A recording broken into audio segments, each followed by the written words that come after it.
the decisive winner of the Electoral College and the popular vote, the 45th and the 47th, and the greatest president of our lifetimes, Donald J. Trump.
Well, thank you all so much for being here. And was that a hell of a speech or what? That was, man. That was a good way to start it off. You know, I didn't know exactly what the president would put in that speech, and I hoped to myself that he wasn't going to hold back, and sir, you didn't hold back. That was a hell of a way to start the next 4 years. But I just want to say from the bottom of my heart, and I know I speak for the president and for all of us, thank you, thank you, thank you for making this possible. We love you. We wouldn't be here without you, and we're going to make America great again together for the next 4 years.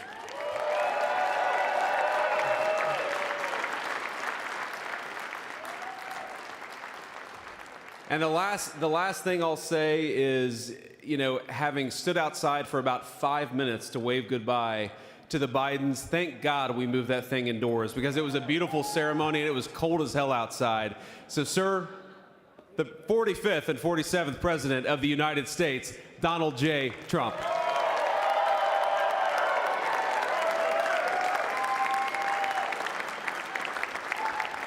No, he's right. I said, oh, look at this beautiful sunny day. We blew it, and then I went outside and we were freezing. You would have been very unhappy. The sun was very deceptive, I will tell you. It is cold out. And I'm sort of saying, you know, that was so beautiful today. Maybe they should do it there every 4 years. Does that make sense? I don't know. Because, you know, the outdoor thing is really good, but it gets a little cold around this time of the year, as some people have noticed. And a lot of times they suffer through it. There was no suffering in that room. It was 72 degrees. It was perfect with the best acoustics I think I've ever heard in a room. This is not so bad either. But I just want to say, you're a younger, far more beautiful audience that I just spoke to. And I want to keep it off the record. I want to keep that off the record, because I don't want to have all those big shots up there. I don't want to think you're more powerful than them, you look better than them, and I love you. Now, we just had a great time. We just had a great day. This was amazing. You know, when you think we took a journey, I mentioned in the speech, a lot of people said that was not a journey that was possible, and it was indeed possible. I didn't really know too much about what they were saying when they said that, but a lot of people felt it. And we hooked up with J.D. very early. I watched J.D. over a period of time. I endorsed him in Ohio. He was a great senator, and very, very smart. The only one smarter than him was his wife. That was, I would have chosen her, but somehow the line of succession didn't work that way, right? But now she's great and he's great. This is a great, beautiful couple, and unbelievable career. I just said to him, you are very upwardly mobile. because he hasn't been doing it that long. But he picked it up so quickly. Remember, the first week was a little bit like the fake news was hitting him really hard. And I said, ooh, this may be tough. But after that, it was smooth sailing for him. He took on everybody. He took on the meanest. I don't want to use the word corrupt because we're into a new system, so let's wait till the corruption begins, because it will. But he took on some pretty mean people, and he handled it well. I want to also congratulate Mike Johnson for the job that he's doing.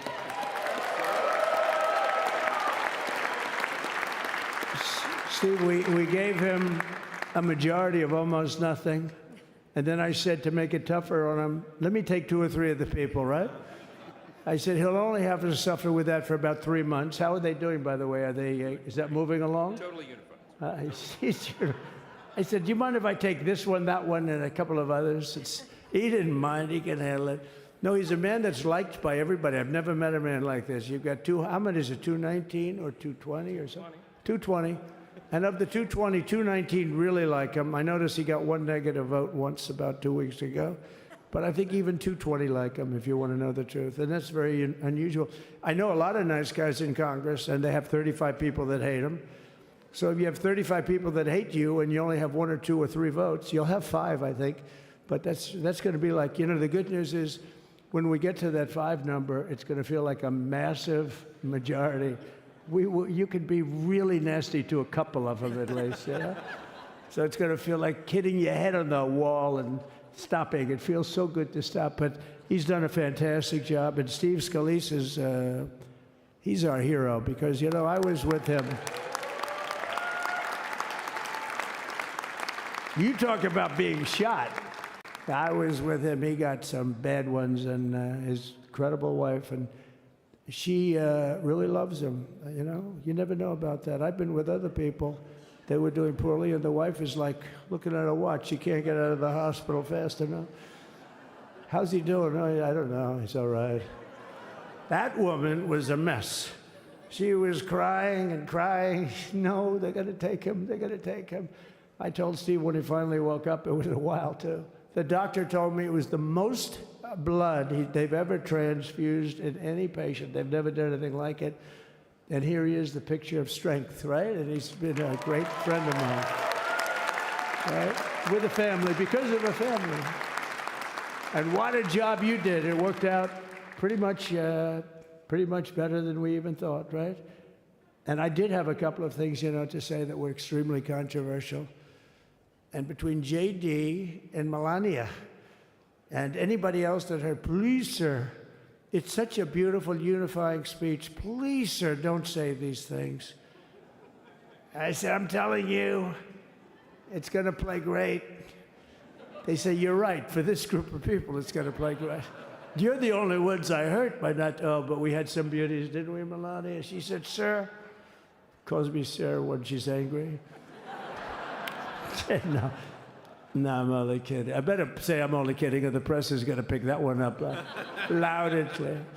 No, but she said, no, I think it would be terrible. It's such a nice speech. I think it's, it all depends on your delivery. How was the delivery? Was it good? But she said it's such a beautiful speech. You can't put things in there that you were going to put in. And I was going to talk about the J6 hostages, but you'll be happy because, it's action, not words that count. And you're going to see a lot of action on the J6 hostages. See a lot of action. And I was going to talk about the things that Joe did today with the pardons of people that were very, very guilty of very bad crimes, like the Unselect Committee of Political Thugs, where they literally, what they did is they destroyed and deleted all of the information, all of the hearings, practically not a thing left. They deleted all the information on Nancy Pelosi having turned down the offer of 10,000 soldiers. You wouldn't have needed 10,000. You could have had 500, and it would have stopped.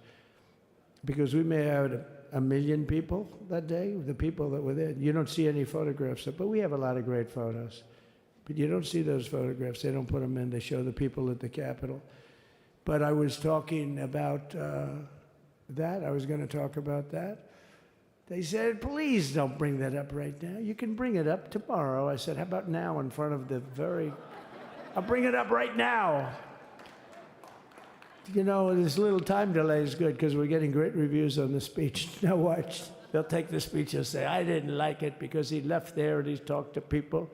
But we're giving you a little more information than we gave upstairs. But no, they pardoned a lot of people. They pardoned, before we even get to today, they pardoned, 33 murderers, absolute murderers, the worst murderers.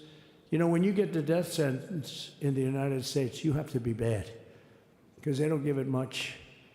And he pardoned almost everybody having a death sentence. And if you went through the crimes that were committed, you wouldn't even believe them. The level of violence, the people that were killed, the innocence of people that were killed and children killed by these people. And he pardoned them for whatever reason.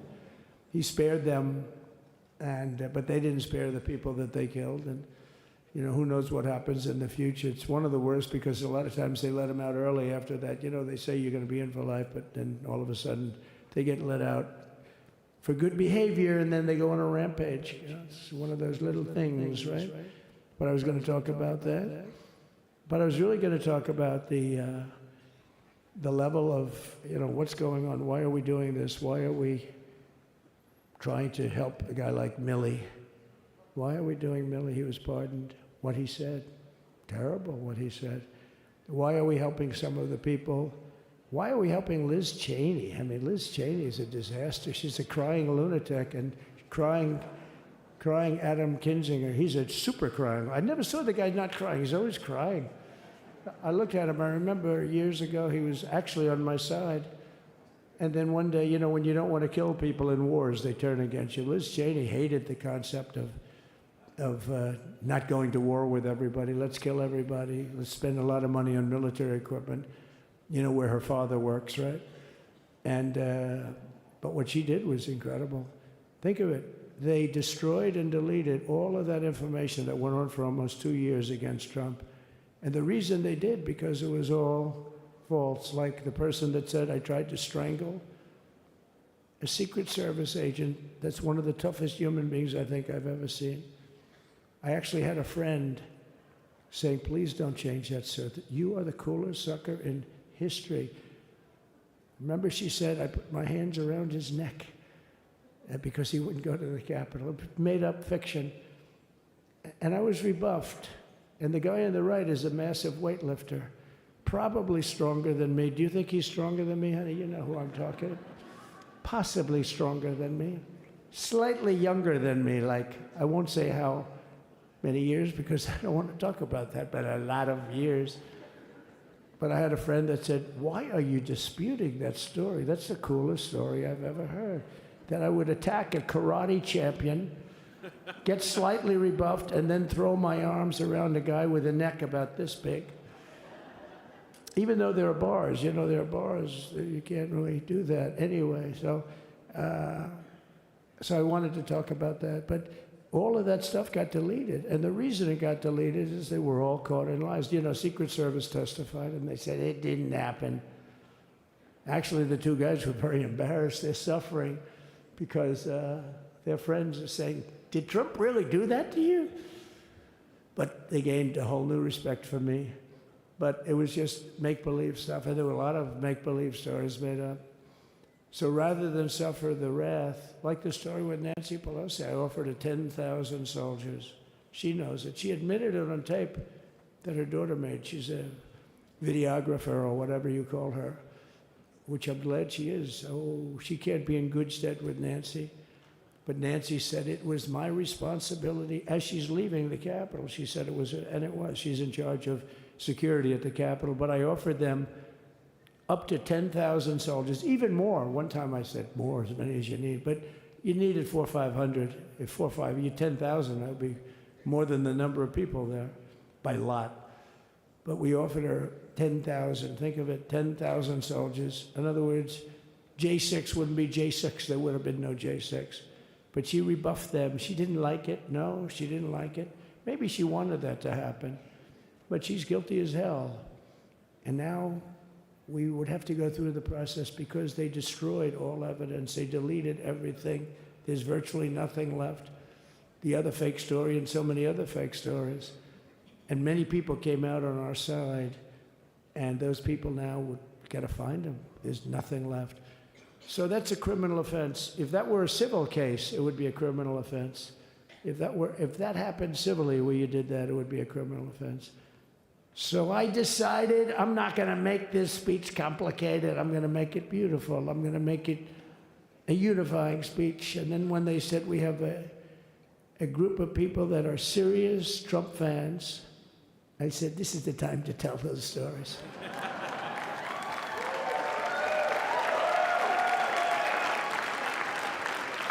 He knows. So anyway, but seriously, I'd like to, I think it was a tremendous success. I think we're very lucky we put it inside because it is really cold. We just went to the helicopter out of respect. It's something that's taken place for a long time. I guess it's as old as helicopters. You used to get into a stagecoach, now you get into a helicopter. Times change. But it's pretty old custom. And it's a beautiful custom, actually. It's a beautiful custom. I wish we could have had a better relationship. I wish we could have had a better relationship between Republicans and Democrats. I was with Senator Schumer. I said, Chuck, I think it's time we all start getting along a little bit because it doesn't make sense. I mean, we literally never get a Democrat vote. They never get a Republican vote, almost. And although there is a bill coming up very shortly that we have a lot of Democrat votes, right? That's going to be a very beautiful bill. We're going to have a deciding, I would say, within a week or so, I think. And it's going to be a very good bill. You all know what I'm talking about. So I just want to thank you all for being here. You have been our fans from day one. All these people all over. You've been our fans. This has been there's never been anything like it. There's never been anything like it. This has been a movement like no movement ever in history for probably any country, let alone this country. You know, if somebody's running for president, and if they go out and they announce they're going to Arizona, they're going to Nevada, they're going to someplace, if you have 200 or 300 people, that would be standard. Ronald Reagan would go out. I mean, outside of the last couple of days where people get a little excited, but even then you have a couple of thousand people. But if you're going to go someplace, any place, any one of the swing states, any one of the other states, I mean, how about the non-swing states? We won Alabama by 48 points. We won Tennessee by massive numbers. Wyoming, we won by numbers that are, nobody's ever seen numbers like that. And, you know, places like California, we did great, but when they send out like 38 million ballots, and nobody knows where the hell they're sending them, and then they come pouring back, the whole thing. You know, they passed a law in California that if you work in an election bureau, and if you so much as ask for a voter ID, if you say, sir, ma'am, could I please look at your voter ID? They have the right to put you in jail. You're a criminal. Can you believe that? There's only one reason that happens. They want to cheat. So they had it where voter ID wasn't accepted. But now if you even ask for it, this is seriously a bill that was just signed, passed in their legislature, and it was signed.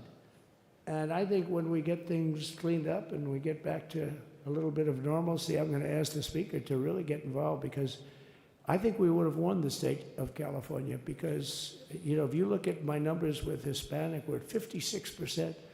And we won the Texas border that had never been won, as the governor said. He's doing a good job, the governor, by the way, of Texas. But as the governor said, it hasn't, oh, did I get lucky? Did I get lucky? Supposing I said, you know, he's not here, but the governor of Texas has done a terrible job. Wow, look at you. You mean we couldn't get you up in the front row? I tell you. Supposing I said, JD, the governor of Texas, he's not doing his job. You heard what I said. See, I didn't know you were there. I said he's doing a great job. He's doing a phenomenal job. But now you're going to have a partner that's going to work with you. because you didn't have, not only didn't he have a partner, he had people selling the wall, right? We have a fence structure that we worked on, the governor worked on with me, and I didn't love it, to be honest with you. I wanted a nice precast concrete, 40, 50 feet high, like a beautiful, could have been a T-shape, Y-shape. I love construction. I wanted that sucker to go up maybe 50, 60 feet. It would have looked beautiful, a nice Y shape. And they said, the problem is, sir, they climbed that like a rabbit. I said, what do you mean? No way. And they brought some of these guys out. They climbed it like... And the other thing is you hit it with acid and the thing will disintegrate. They have things for concrete. So they needed very hardened steel, very special steel. And then they needed 7,000-pound concrete inside that steel, inside that steel. And then they have a rebar that's the toughest steel made. Very hard to cut. So this is why very little is cut. I mean, it's right. And then they put a anti-climb panel on top. I hated it. I said, it's so unattractive. And I said, why would that work? I don't believe it works. And I went to watch the Border Patrol, gave a display. We had actually 2 sets of climbers. The guys that climb up walls with drugs on their back, I mean, they got like 60, 70 pounds of drug, and they go as fast as you can walk. They go bip, bip, bip. Or we have Mount Everest-type climbers. And honestly, the drug guys were much better. I couldn't believe it. The drug guys blew them away, right? But it's true, the anti-climb panel, they couldn't get around it. They just couldn't. You didn't have it. So sometimes you sacrifice beauty for efficiency. And we did. So we built this wall, and we built over 500 miles of wall. That's why we had such good numbers. The famous chart that came down, very thankfully, the chart that came down on my right, Governor, had I not looked over there, I'm not speaking right now. You might be speaking here. You want to know the truth? You, JD, and we've got a lot of great people in this party, but I got very lucky, but we had the best numbers we've ever had. But I bought, what happens is when you fill it up, it's like water. You fill it up. Now we have 571 miles of wall. And they would always say, when we renovated a wall, so there'd be like a piece of plywood sitting there for 60 years, or a 2x4 sitting for 60 years on the ground and rotting. Because, and they'll say, you didn't build a new wall. Here we're building 50 feet up in the air, 30 feet sections, 50-foot sections, all steel, all concrete, all everything. And all, by the way, they don't even want me to say this, but what the hell, doesn't take that long time. They're all wired for all of the equipment. We put wires in everything so they can easily wire for all the different types of equipment. And if there's a doubt, we have to wire. Whenever we just look, you just find the wires all over the place up top, so we can just hook it up. We don't have to have wires on the outside, which wouldn't do too well, right? So anyway, so we built an extra 200 miles of wall, and the governor wanted to buy it. He tried to buy it, and they wouldn't sell it to him. He wanted to put it up himself. Could have been done in 3 to 4 weeks, 200 more miles, because when you do it now, they just keep going further out, further out, further out, getting around. So we did an extra 200 miles, and it was all bought. And they announced that they're not going to put it up. And that's when I realized they wanted open borders, and that's when I realized that people are going to come pouring through the wall like nobody's ever seen before. But you've seen it. A lot of you are here because of that. I made it my #1 issue. They all said inflation was the #1 issue. I said I disagree. I think people coming into our country from prisons and from mental institutions is a bigger issue for the people that I know. And I made it my #1. I talked about inflation too, but how many times can you say that an apple has doubled in cost? I'd say it, and I'd hit it hard, but then I go back to the fact that we don't want criminals coming into our country. We don't want the jails of every country in the world virtually being deposited into the United States, and that man had to suffer with it. And he did an unbelievable job. I'll tell you, he was a very popular governor, but now he's like an unbeatable governor because of your border policies. He was fantastic. And he really was. So. Governor Abbott is he's a great man, a great leader. And but it did make him very more. Did you do it? You didn't do that for politics. You did it because you wanted to do the right thing. But I'll tell you, it sure as hell worked for politics too. It's self-preservation, that's right. But no, because the people are demanding it. The people of Texas are demanding it. The people are demanding it all over. So anyway, so We built it, and they wouldn't let us use it. They wouldn't let the governor use it, and other governors, they wouldn't let him use it. But he was the leader of the pack and did a great job. And then we heard about a month ago that not only wouldn't they let us use it, they were selling it, they were going to sell it for 5 cents on the dollar. Now, 5 cents on the dollar then, but today it would cost more than twice as much to build because we bought it like 6 years ago. And it was just sitting on the ground, and that does not do well for the whole thing. But it was just sitting on the ground, and I heard about it, and I called the governor, and I called a lot of people, your attorney general. And here's the story. They were going to buy it, and these are great business people. They were going to buy it for 5 cents on the dollar or less, and they were calling us up, we'll sell it to you for 200 cents on the dollar. In other words, it will cost you twice as much, so it's 200 cents on the dollar. I said, can somebody explain that to a judge? I mean, how corrupt is that? You'd think they'd say, maybe we'll sell it to you for 20 cents, 30 cents, but not 200 cents. So they were going to buy something for 5 cents, and they were going to sell it to us for a fortune. They were going to make it would be, they'd have it down that in Fortune magazine, they'd put it of the deal of the year, okay? You buy something like that. But it was so corrupt and so horrible. And when we told that to the administration, they didn't care. They just kept going forward. They couldn't care less. And they kept going forward. They knew that they were trying to sell it back to us. They would have sold it back to us. You would have ended up buying it. You would have paid probably 50, 60 cents, who knows. But they were going to use it for scrap metal, but then they made a much better deal. They could just buy it and sell it to us for 15, 20 times what they paid. 20 times, think of it, like 20 times what they paid.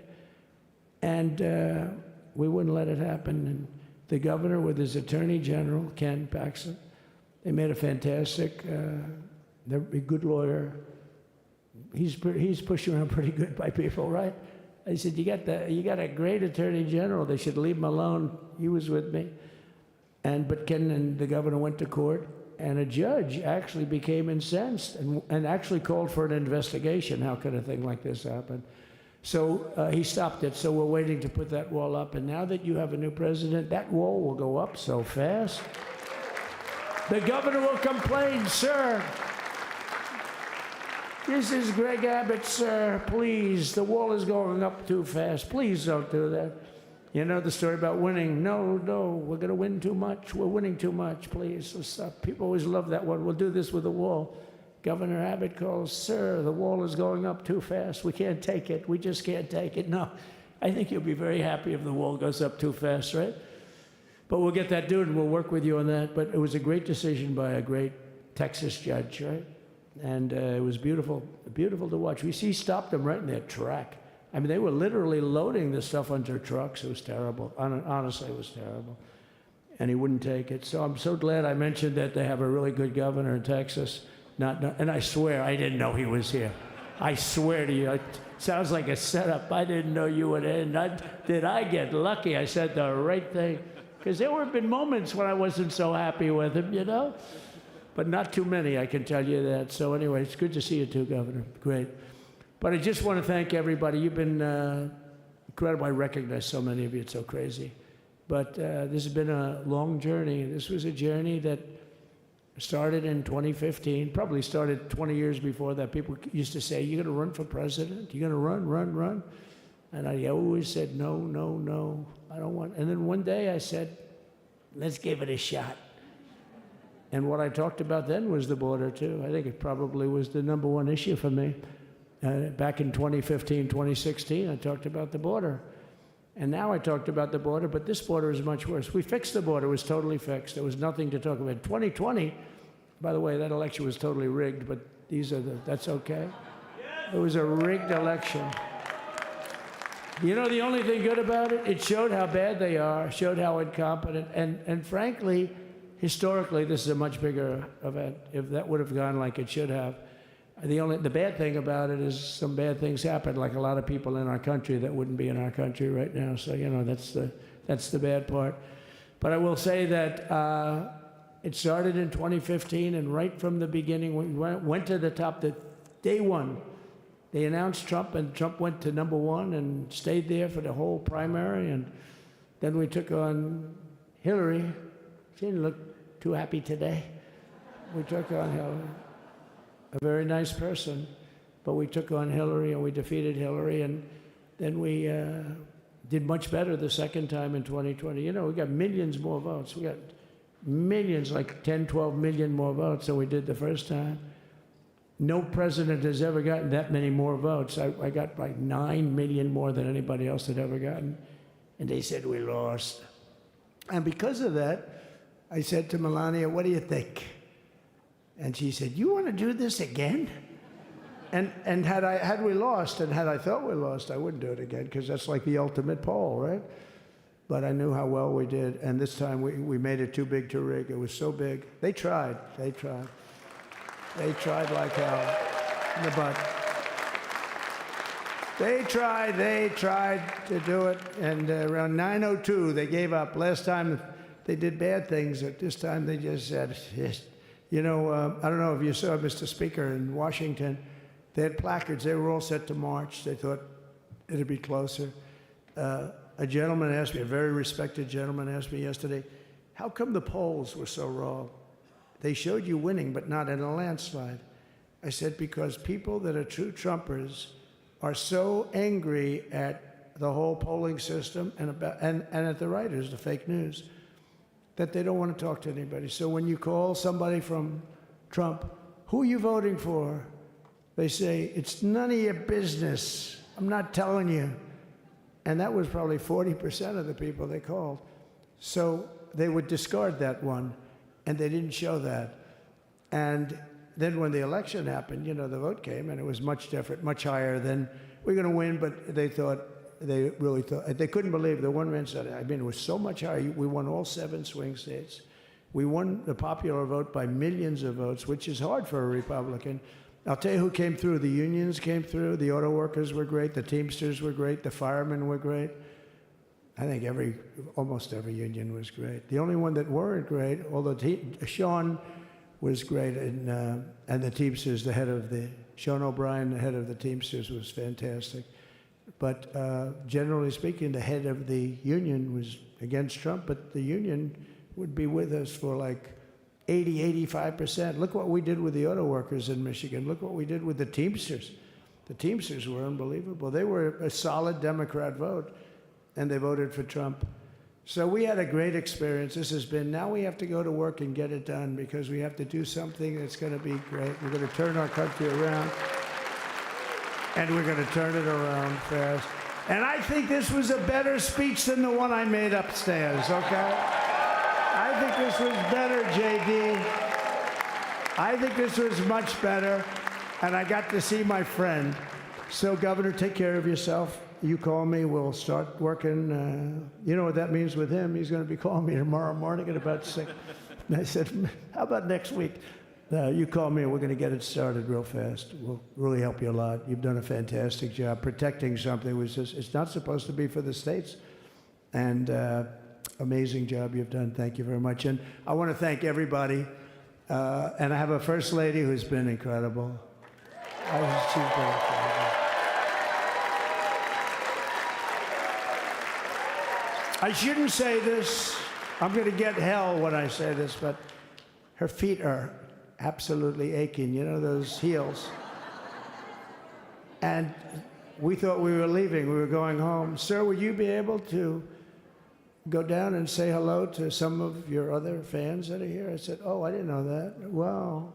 Did you get to see pretty clearly the picture, I hope? Good. That's good. But because you wouldn't want to make the same speech again, right? But she said, darling, I love you so much, but my feet are killing me. I said, honey, let me just see how far it is. I asked the person. Oh, not that long, maybe 400 or 500 yards. That's 5 football fields. I said, can you make it? She said, we're going to make it no matter what. We're going to make it because we have to go. Right? Right? And then we went out to the helicopter, though, just prior to this, and said goodbye. And it's a custom, and the wind is blowing like crazy. And with the hat that she's wearing, she almost blew away. We almost lost our... Thank you for all She was being elevated off the ground. She almost blew away. No, so we all appreciate it because she's been a great First Lady, a beautiful and a great First Lady. And they love our First Lady. You know, JD, whenever I make a speech, I see hundreds of times, we love our First Lady, we love, and they do, and they should. She's great. So I just want to thank you very much. I just want to thank everybody. And I felt that, I said to JD, should we give him the A treatment, the B treatment, the C, the D, or the F? You know what the F is? Hello, everybody. Thank you for being here. Bye-bye. I gave you the A+ treatment. Thank you. Thank you all. Thank you, Governor. Thank you all very much. Appreciate it.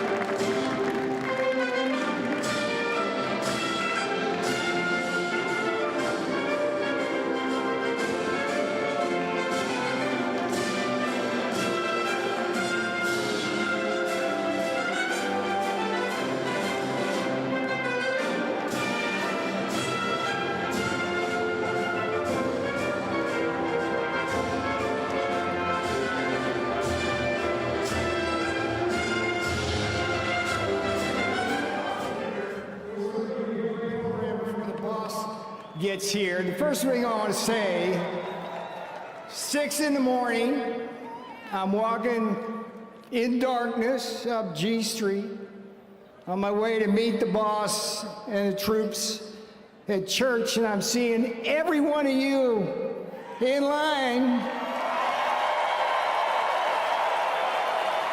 And I'm thinking to myself, you didn't get the memo that said it's too cold to be outside.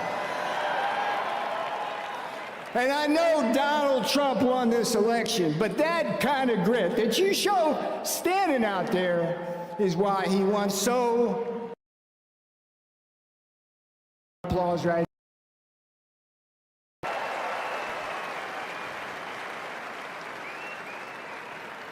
Now I'm going to be quick here because we got a bunch of folks coming. But I'm going to tell you a little story, and it's called James Brown. James Brown meets Ronald Reagan in Trumpland. And it starts like this. Once upon a time, when I was a high school senior, back here in Washington, I got to check off the first thing on my bucket list, which was go to a James Brown concert at the Howard Theater. Anybody here, D.C., know the Howard Theater? It's long gone. Beautiful place. James Brown, you know as the King of Soul, but he was also called the hardest working man in show business. And James Brown and Donald Trump were actually good friends. And there's a story for the fake news. I don't know if you want to report this, but there's a rumor going around in 1999 when James gave the entertainment in Mar-a-Lago on New Year's Eve. He taught the boss how to dance. You can print that fake news because that's what you do. So why am I talking about this? Because Donald John Trump, like James Brown, Donald John Trump is the hardest working president in history.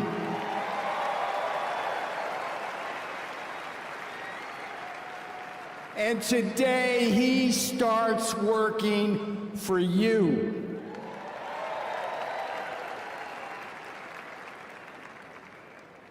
You know, he got elected because he was on the right side of the issues. But it was also because he outworked everywhere. Now, where does Ronald Reagan come into it? Ronald Reagan said, personnel is policy and good personnel is good policy. Donald Trump is the spear, but he has assembled a beautiful team to do everything he wants to get done. Do you want secure borders? Do you want deportations? Do you want to stop the flow of fentanyl? Do you? Yeah, people like Tom Homan, Christine Nome, and El Supremo Stephen Miller. That's the personnel that's going to help Donald Trump do that. Back there we got Chris Wright and Doug Burgum. They're the twins on Drill Baby Drill in the cabinet. They're going to get that done for you. And we're going to stop the wars out there. And Donald Trump's going to do it with the help of people like Marco Rubio as Secretary of State, and Steve Witkoff, who just helped negotiate the hostage release. And Pam Bondi, you know Pam Bondi? Yeah? Cash Patel? Yeah? What do you want them to do at the Justice Department and FBI? Clean that place up? What do you think? You see Fauci got pardoned today? Yeah. Yeah, well, as many of you know, they sent me to prison for 4 months for defending the Constitution. And I can tell you, with all honesty, I never met anybody in prison who did as bad stuff as those people. Fauci, Merrick Garland, Alvin Bragg. Time for a little accountability, perhaps. And lastly, I'm going to be a small part of the big trade and manufacturing team. You're going to see new folks, shining stars, like Howard Lutnick, the Commerce Secretary, Scott Bessent, the Treasury. These men are giants in the world, and they're going to be with veterans like Jamison Greer and Kevin Hassett. And we, with Donald Trump as our commander-in-chief, are going to protect you from the unfair trade that ravages this country, steals our jobs, steals our factories. Are you ready? Are you ready? All right, I got one thing left on my bucket list here. Maybe you can help me out. I'm taking a risk here trying this. But I've gone to so many rallies and watched the boss, and I've always wanted to feel what it was like to be on stage as him when the crowd went absolutely wild. So why don't you warm yourselves up, get ready for the boss, and let me hear you say what you're going to do for Donald Trump. Come on. Come on. Come on, baby. Come on, baby. Come on. All right, you are officially warmed up. I'm Peter Navarro. I am happy to be with you. You, the deplorables, we love you.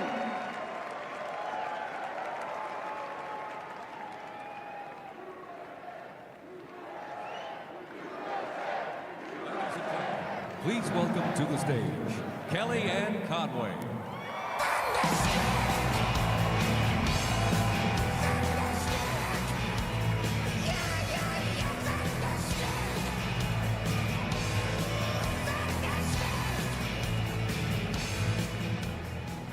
Wow, happy Inauguration Liberation Day. God bless you. Ladies and gentlemen, the story of 2024 began in 2016, when this country had a hunger for change, looking for someone to upend the establishment here in Washington and to restore our confidence in a government that's for the people, by the people, and of the people. And you asked for a presidential candidate, a leader, who had an appreciable amount of accomplishments, but who could come to Washington owing nothing to no one. And that's what he did. Yes.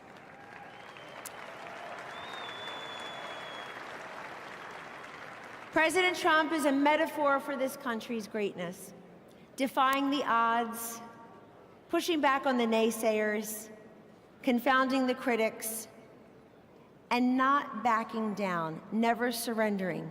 But the story of 2016 and 2024 is not just about Donald J. Trump. It's about you. You answered the call. You showed up. You spoke up. You stood up. And you put up. And he will be here soon to thank you. But I wanted to come here today to tell you that I don't believe what they say about books and movies, that the sequel is often not as good as the original. I think this sequel is going to be kick-ass better than the original.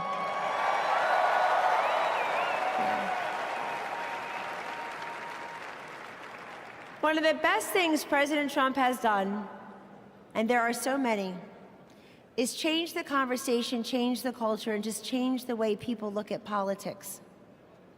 And the reason he did that was in 2016, he saw everywhere he went, the crowds would get larger, the passion would intensify, the red hats would grow in number, and the throngs of people who would come the night before, the day before, the morning of, just to be a part, not of a conventional political campaign, but a true movement of men and women and children from across this great nation who wanted to be there and be part of something bigger than all of us.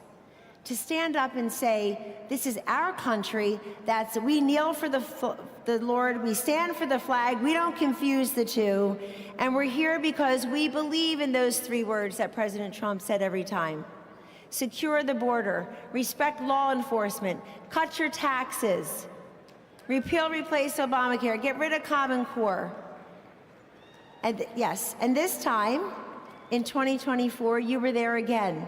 But so were so many Americans who had never voted or had never voted Republican. That's the magic of Donald Trump. President Trump, thank you. President Trump has done away with all these acronyms: CRT, BLM, ESG, DEI. Ladies and gentlemen, the acronym of the day of the term is USA. USA! You got it.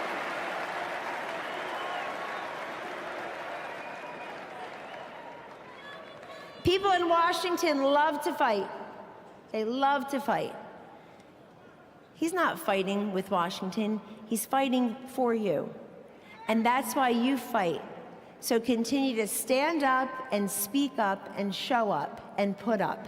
And ladies and gentlemen, whether you were for him on day one or you or people you know did it on November 5th, 2024 for the first time, keep saying welcome. Let's bring more people into this movement. This is an optimistic, positive, forward-looking time for our nation, for our children, for our grandchildren, for our veterans, for the forgotten man, the forgotten woman, the forgotten child. President Trump, never forget, did not need to do this. He did not need to do this. He already had everything that people who go into politics want: money, fame, brilliant, beautiful wife, golf anytime he wants. He did this for the people. And as we all know, he dodged a bullet, but ladies and gentlemen, the whole country dodged a bullet in not having Hillary Clinton or Kamala Harris as our presidents. Welcome. Again, happy Inauguration Day, and we're just part of the warm-up band for the main act, Vice President J.D. Vance, and 45-47, President Donald J. Trump. God bless you, and God bless the USA.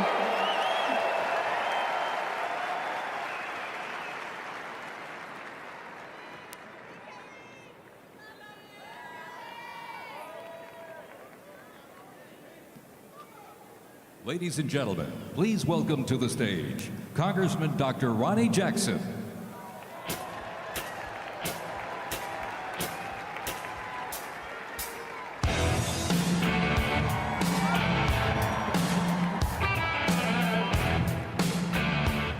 All right, welcome America to the greatest day ever. I don't have to tell anybody in this room, these are my favorite people on the planet right here. You guys are the MAGA warriors. You guys, thank you. Thank you for everything you do. Well, I also don't have to tell you there's a new sheriff in town, right? Donald J. Trump was right about everything. Everything. I've known him for a long time. I was blessed to be his physician and work in the White House side by side with him. I was blessed enough to be with him on January 20, 2017, 8 years ago. I spent the day with him. I watched him give his inaugural address. And I'll tell you, I was extraordinarily blessed to have just come from the Capitol, where I had one of the most satisfying 2 hours of my entire life, when I get to listen to President Trump talk about how horrible this country has been treated, and all of us have been treated, and the horrible things that have been done to all of us this last administration for the last 4 years, and how he was gonna fix it all, and he did it right there with Hillary Clinton, Joe Biden, Jill Biden, and everybody else, Kamala Harris. They had to sit there and listen to it, and I loved it, loved it.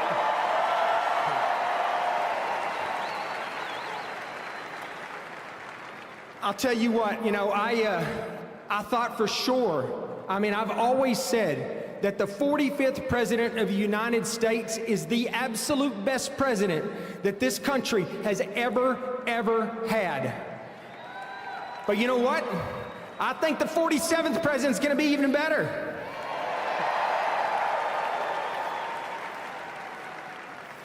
We are in for a change. This is a great day. How many of you out there think this is one of the best days of your entire life? Absolutely it is. We had one chance to get this country back. We were headed down a path of destruction that we would never, ever recover from, I promise you. And we have been given a second chance in the form of Donald J. Trump. He's here, he's back, and he's gonna fix what's broken. We're gonna get our border back. We're gonna stop the illegal immigrants and the cartels that have laid devastation to this country. We're gonna lock them up. We're gonna get rid of them. We're gonna get our economy back. We're gonna get our military back. We're gonna get our federal government back. We're taking it all back.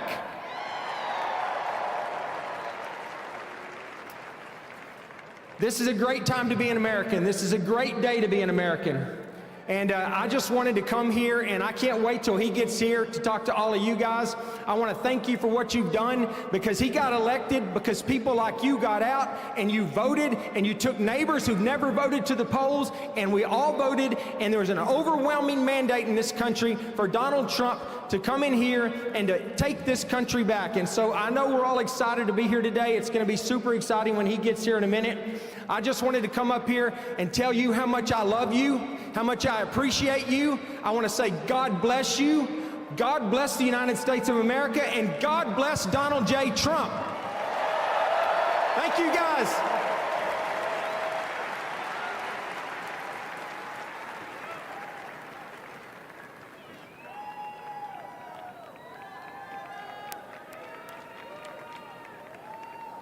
Ladies and gentlemen, please welcome to the stage Governor Sarah Huckabee Sanders.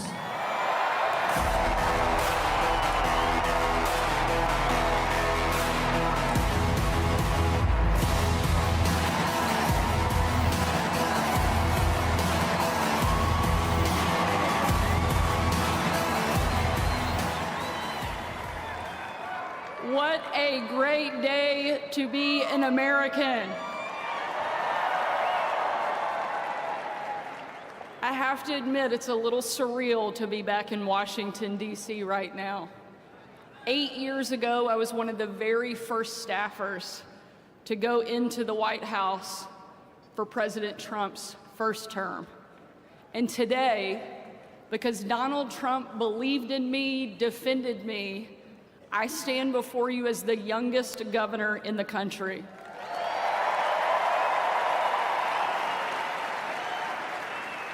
More importantly, I stand here as someone who absolutely loves this country and is so thankful we finally have a president that is back in the White House that will fight for each one of us.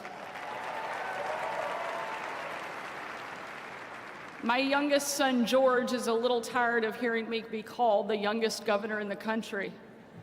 The other day, he asked me, he said, "Mom, you're the youngest governor in the country?" I said, "Yeah, George." He said, "Wow, those other governors must be really old." No offense to my colleagues. Whether you think I'm too young or you think they're too old, Republican governors have been holding the line while we waited on Donald Trump to get back to the White House. And ladies and gentlemen, the wait is over. We now have a fighter back at 1600 Pennsylvania Avenue, and I could not be more excited.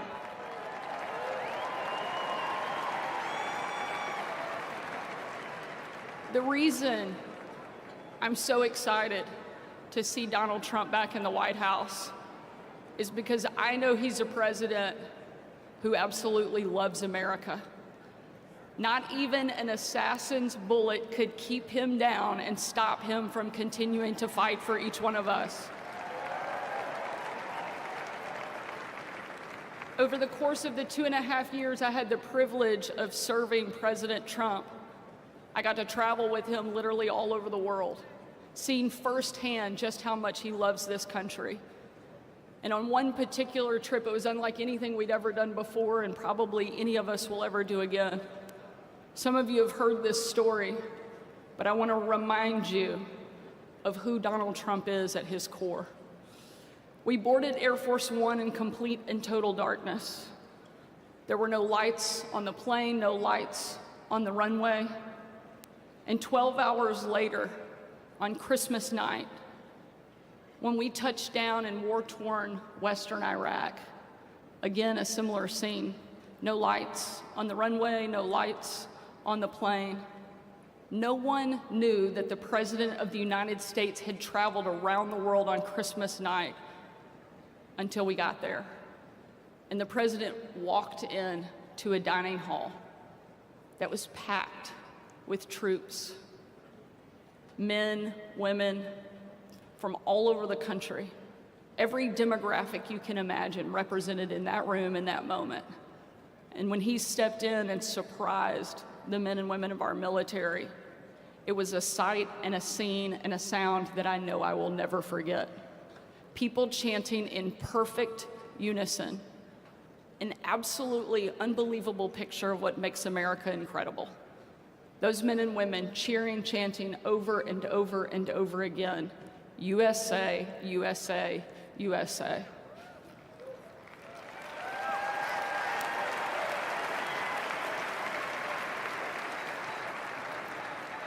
And there was a young soldier in the back of the room, and he said, "Mr. President, I re-enlisted in the military because of you." And the president said, without missing a beat, "And son, I am here because of you." We finally have a president who will stand up for our country and that will protect and fight for the men and women who wear the uniform and give us the freedom so we easily enjoy.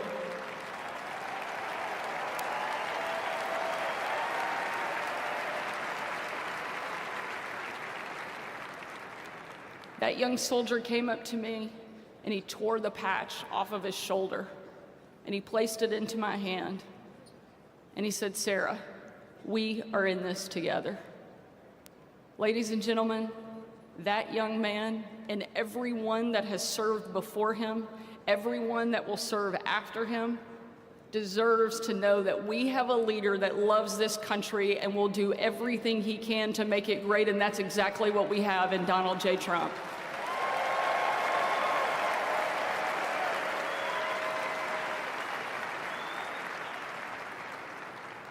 I've had the opportunity to stand behind a microphone and defend and celebrate this president many times.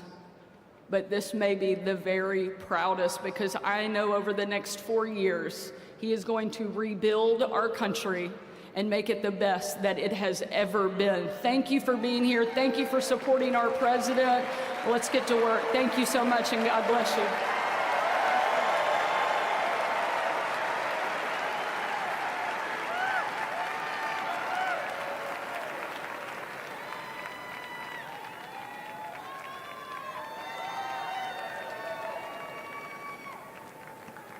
Ladies and gentlemen, please welcome to the stage RNC Chairman Michael Watley.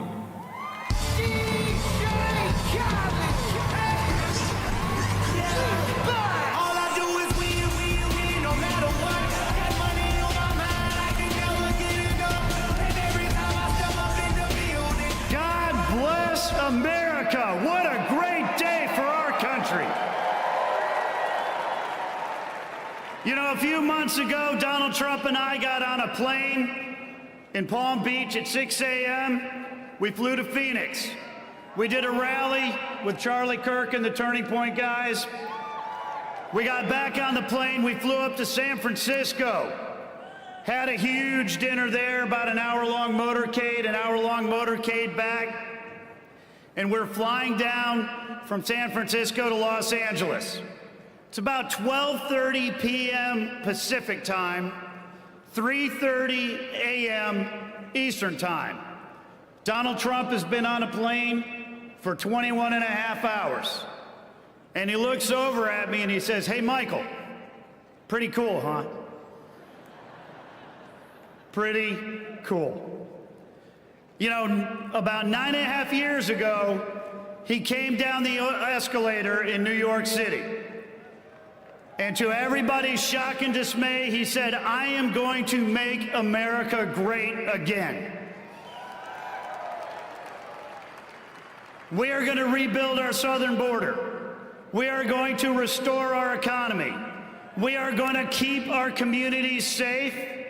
And we're going to make sure that America is strong enough to protect our interests and our allies around the world." And I can say that over the last year, as we have taken that message to Detroit, to Philadelphia, to New York, to Milwaukee, to San Francisco, and everywhere in between, that man, our president, has never wavered. And here we are today, and at 12:01, right up the street, he put his hand on a Bible, and he swore an oath to make America great again.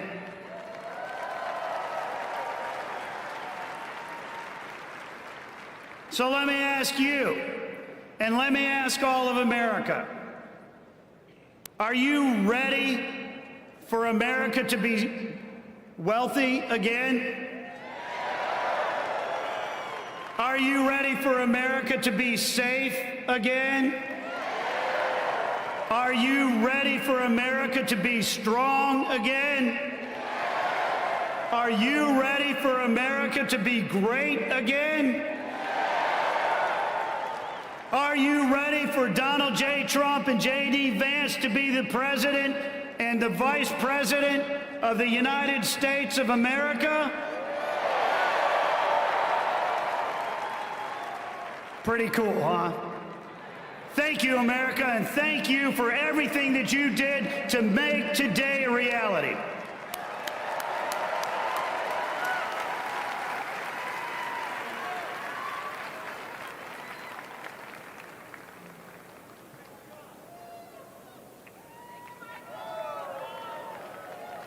Ladies and gentlemen, please welcome to the stage Congressman Byron Donalds.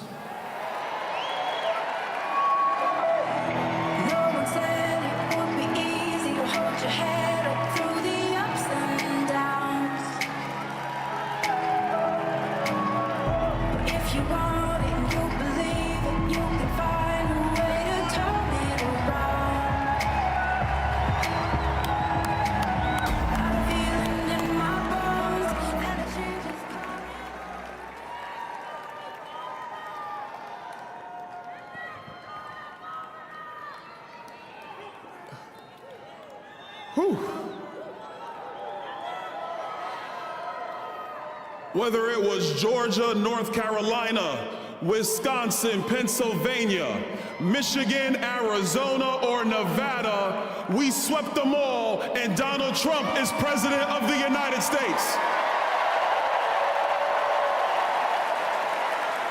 For years, they said it wasn't gonna happen. For years, they said, no, it's going to be the left's way. But it was the American people who looked the craziness of the left in the eye and said, we need common sense. We need real vision. We need a country that is going to be preeminent above all others, and we need the American people to be put first. And all of you in this arena and around this country made sure Donald Trump is the 47th president of the United States.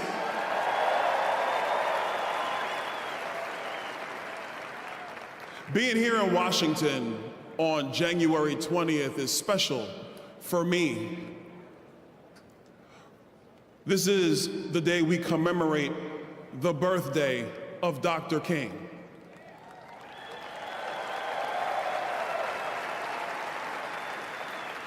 And as I was sitting in the Capitol Rotunda, as I was watching Donald Trump give the best speech ever at a presidential inauguration, it reminded me to another great speech. And Pastor Sewell in his benediction, I gotta have a talking with him because he was phenomenal. But what it said to me is that in our country, there are no perfect men. There are no perfect women. There are people who were used at a point in time in this country to put this country in position to be better than it was before. And so that's why in the Capitol Rotunda, when President Trump talked about that bullet that went through his ear, and that he is here at this time because God has placed him here at this time to make sure that the golden era of America comes through right now.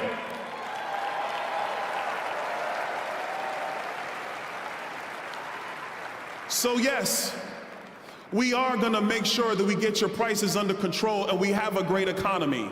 Yes, we're gonna get out of stupid wars and dumb conflicts, and we're gonna have peace through strength. Yes, our soldiers are gonna be focused on their core mission, and that is to kill the enemy and to come home. Yes, we're gonna have the largest repatriation force of illegal immigrants in the history of this country, because the only way you come to America is legally, following the law.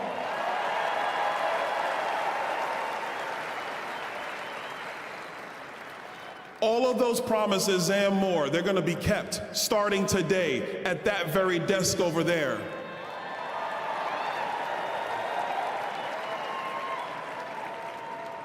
And I got a special message, and this is for states like California and New York and Illinois. If you want to continue to have a dumpster fire form of government, if you want to continue to mislead your people thinking that your radical policies are the way forward, people like myself in the great state of Florida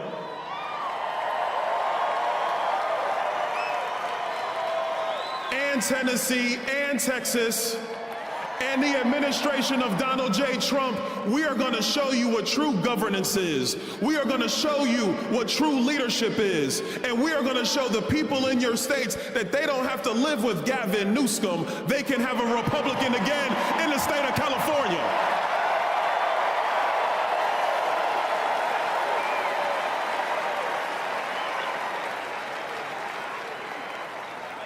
And the last thing, because I don't want this to be about red states versus blue states. We are Americans. And the thing that will unify us is the success of our nation. When a young kid can grow up in the inner city and make something of himself, that is success. When a mom can dream about her children and they achieve something wonderful in America, that is success. When an immigrant from another country comes through the right way, and they actually build something and they add to what America truly is, that is success. When we unify our efforts and we can disagree, but still keep the most perfect union ever known going, that is success.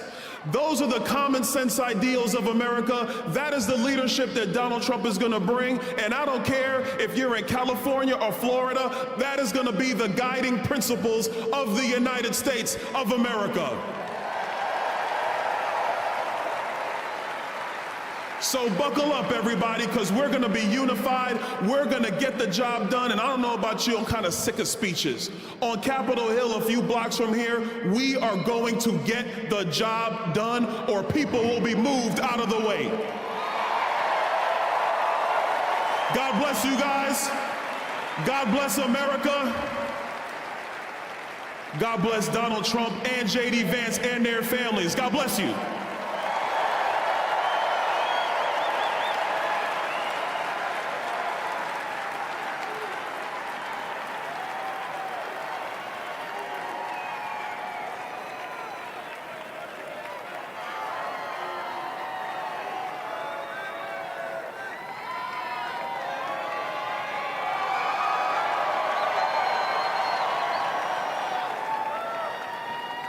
Ladies and gentlemen, please welcome to the stage, Charlie Kirk.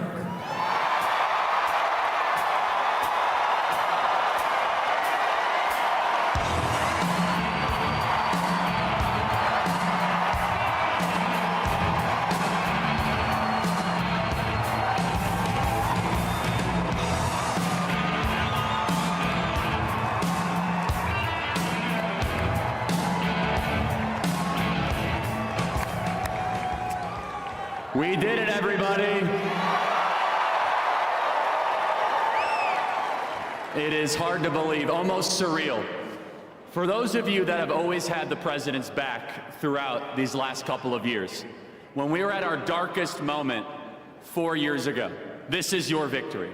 For those of you that refuse to waver, when they tried to throw our amazing patriots in federal prison, when they tried to silence this movement, for those of you that never wavered, this is your victory. For those of you that are sick and tired of seeing your beloved home be overrun by hordes of illegals, this is your victory. And no longer is this just a rally about what we say we're going to do when President Trump takes office. Now I can say what he's doing right now as we are here in this arena. As we are here right now, President Donald Trump is signing executive order after executive order, 200 executive actions and orders today, some of which include drill baby drill, curb inflation, national emergency on the southern border, and my favorite, that God created man and woman. There are no other genders besides that.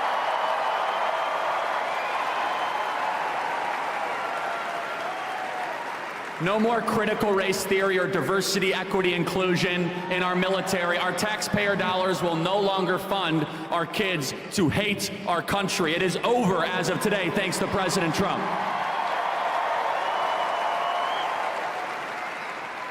And what you saw from President Trump today, which, by the way, I believe was the best inaugural address in American history.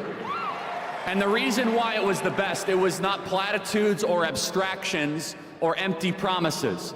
It wasn't about stuff that the DC regime wants to hear. While they were all sitting behind him, he basically said, the people in this room have been robbing you, the American people. You see, as of high noon, just an hour and a half ago, the 46th president is no longer. And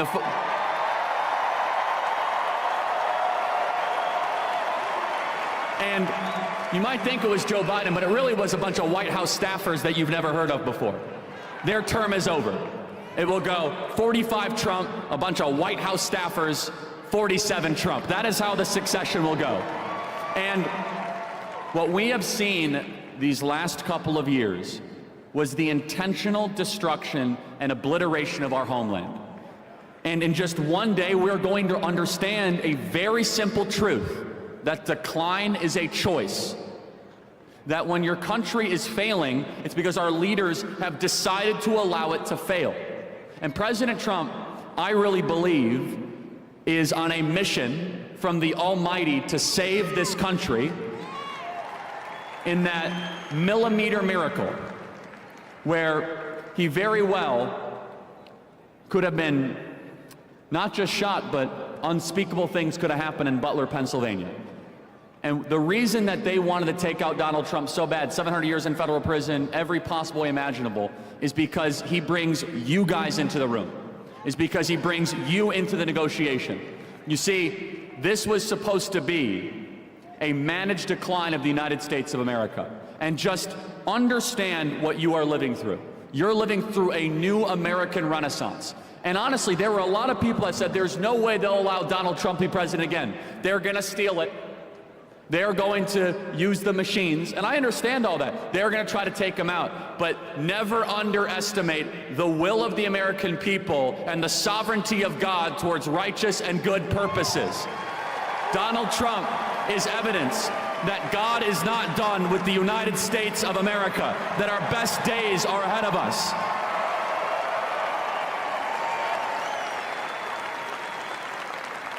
And our marching orders are very simple.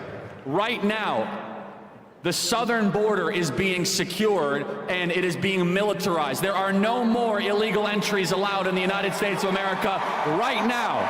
It is right now. Right now, the invasion is over. It is over.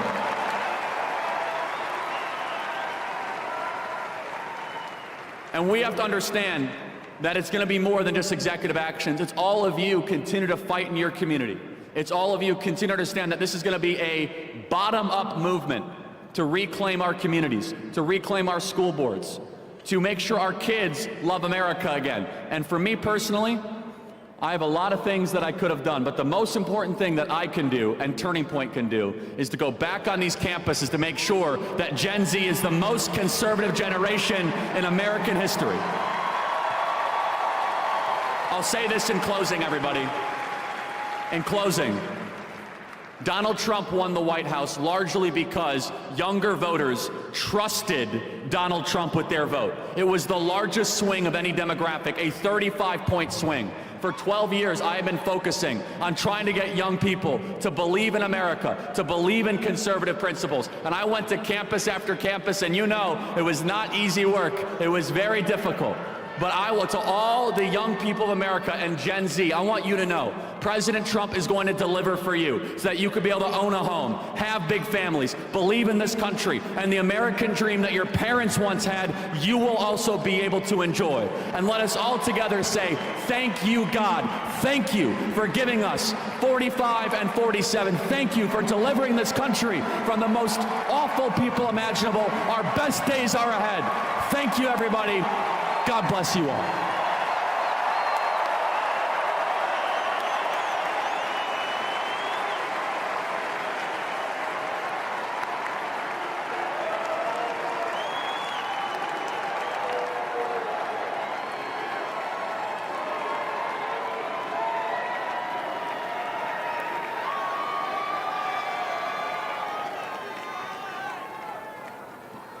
Ladies and gentlemen, please welcome to the stage the next Secretary of Commerce, Howard Lutnick.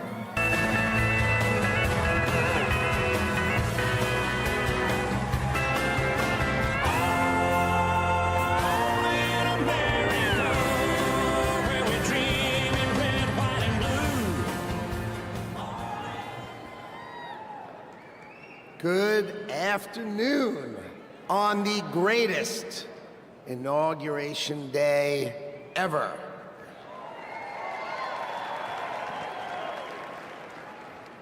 Today is one of the most important days in American history because Donald J. Trump is right now heading back to the White House.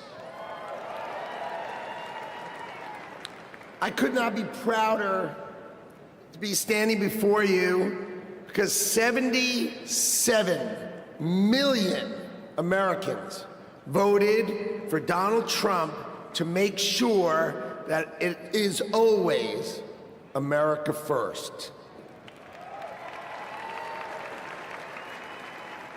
So I want to tell you some stories because no president, you know, Donald Trump is now the oldest president to take office, but no president has ever had his work ethic, his energy, or his intuition. So when the president sees a problem, he calls it out. You know it, right? He's the one who said fake news. He's the one who said the swamp. He's the one who said the deep state. We've all heard him say it, and now we all know it's true. And his intuition is always right, so he starts talking about bad trade deals. You know, that's what he thinks. So let me tell you a story about the last day on the campaign trail. So I went to meet the president in North Carolina, okay? He gets up in the morning at 8 o'clock. We get in the motorcade. He gives a speech. He goes to 3 states, 4 rallies, an hour and a half each rally, finishes midnight. We start 8 a.m. He finishes midnight, gets on the stage midnight in Grand Rapids, Michigan, speaks for 2 hours. 2 hours, never takes a nap. And when he's on the stage, he's never taken a sip of water. The man is power. He is power.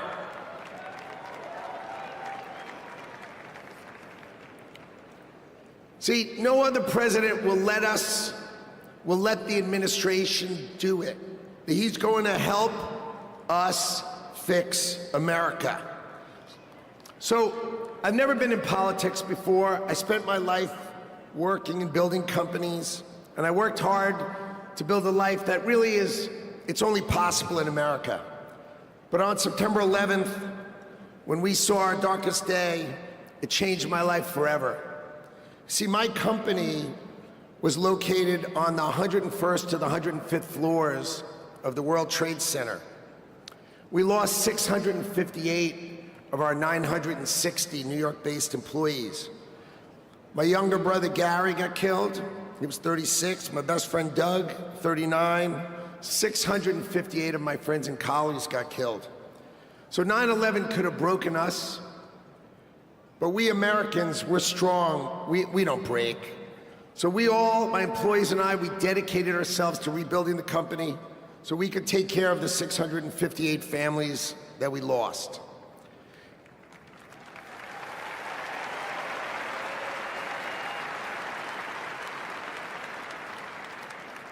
And I want you to know, we received thousands and thousands of cards and letters, and most importantly, we received all of your prayers, and that mattered to us and helped carry us through. So the events of September 11th, they instilled in me a sense of community and dedication for the country. So when the president asked me to join him in his administration, I jumped at the chance. So I was the co-chair of the transition team, which helped pick for the president, helped sort of set him up so he could pick all the nominees. And then I'm really proud to tell you that he was nominated, President Trump has nominated me to be the next Secretary of Commerce for the United States to serve all of you.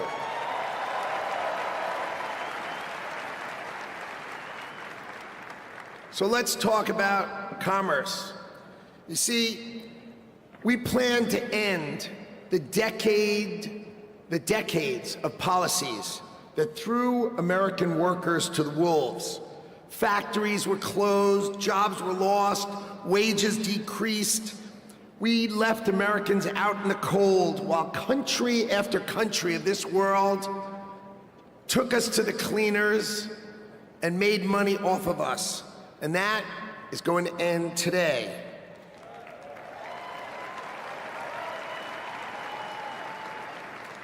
At the start of the 20th century, America was the richest country on earth, and we defended our workers from unfair trade policies with tariffs.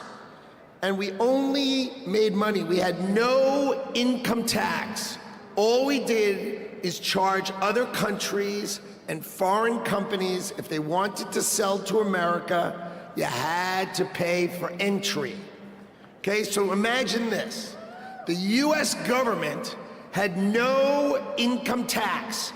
Americans got to keep all their hard-earned money, and foreigners paid the price. So now, what's happened? We have the Internal Revenue Service. That means charge us internally. Now imagine politicians who can't even balance their own checkbook, taking our money, and what do they do every year? Let's just take more, let's just take more, let's just take more. So this is how Donald Trump is going to end it and fix it. Last week, he announced that we're going to return America to greatness by creating, and today is its birth date, the External Revenue Service.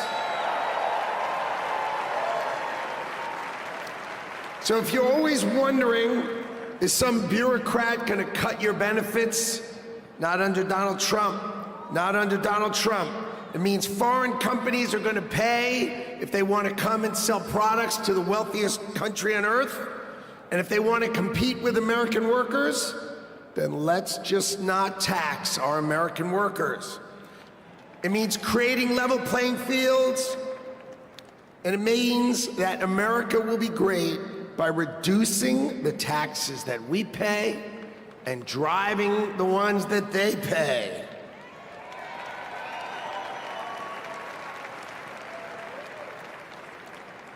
So what that means is the External Revenue Service will put up tariffs or walls that protect you. And that means if these companies don't want to pay, there's only one thing they can do: build their factories in America, hire Americans with great high-paying jobs. Let's double the size of our unions in America, but not just by adding more and more great-paying jobs. That's our objective. So today is the beginning of celebrating the return of common sense and ending the decades of disrespecting the American worker and the disrespect and unfair treatment of our workers. Today, Donald Trump returns to the White House and prosperity returns to America. Thank you all. And I love today. What a day.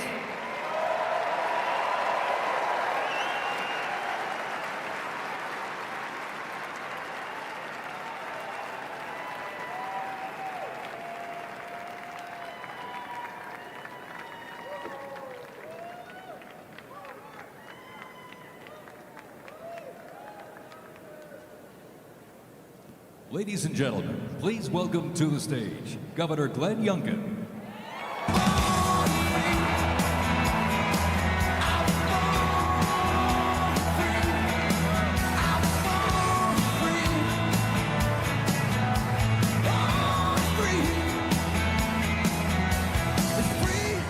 Thank you. Well, come on now, can't you feel it? The American spirit is alive and well.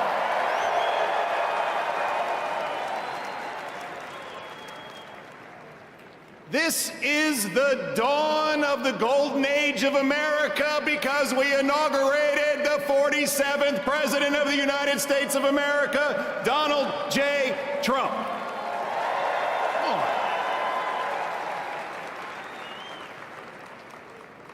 What a day to be in Washington, D.C. You know, I live right across the river in Virginia.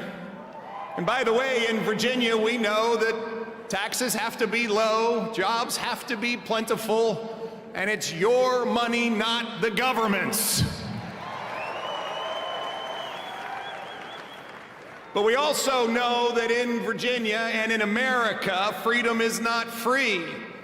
We know that our military heroes and their families sacrifice everything. We know that law enforcement stands in the breach.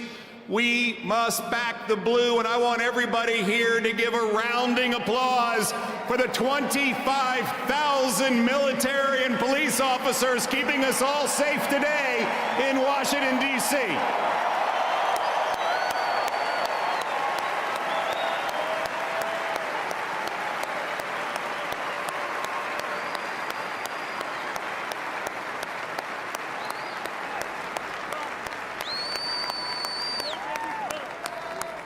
God bless America.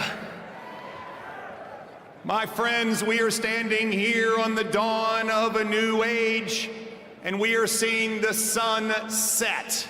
The sun set on weakness, the sun set on wokeness, and the sun set on a wide open border that has turned every state into a border state. We are seeing the dawn of a prosperous America, the dawn of a secure and safe America, and the dawn of a world that sees peace because we have a strong America.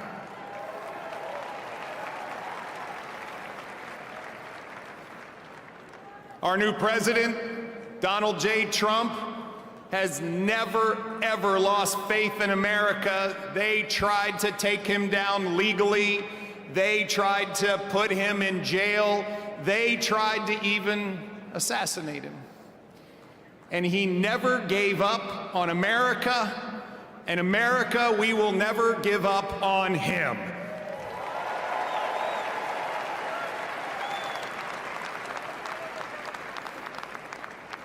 And as we stand here on this dawn of the next golden age in America, we all have a responsibility. It is our responsibility to stand every day in support of this administration, to do everything that we possibly can do for America's success. President Trump deeply believes this, and both he and J.D. Vance have already gone to work. He is signing executive orders. He is closing the border. He is bringing down inflation. He is stepping into the breach. Ladies and gentlemen, it is time for America to be prosperous again. It is time for America to be safe again. It is time for America to be strong again. And it is time for America to be great again.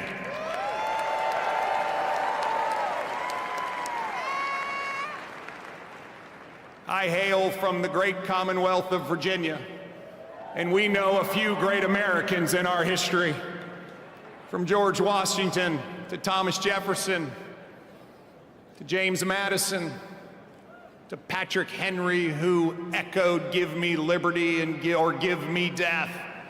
My friends, those words that Thomas Jefferson penned, which are the greatest words, at least in this hemisphere, ever written, that we hold these truths to be self-evident, that all men are created equal and we are endowed by our Creator with certain unalienable rights, and among them are life, liberty, and the pursuit of happiness.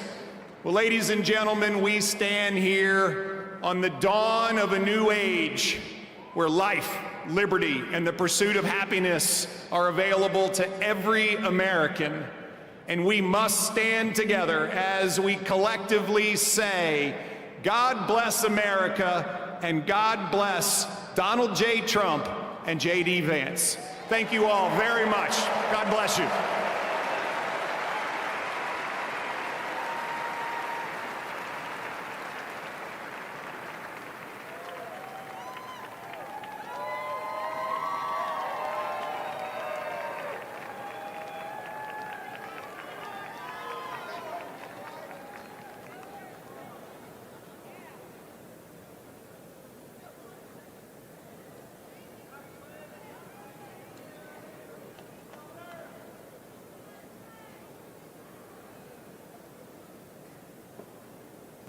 Ladies and gentlemen, please welcome to the stage, Mr. Elon Musk.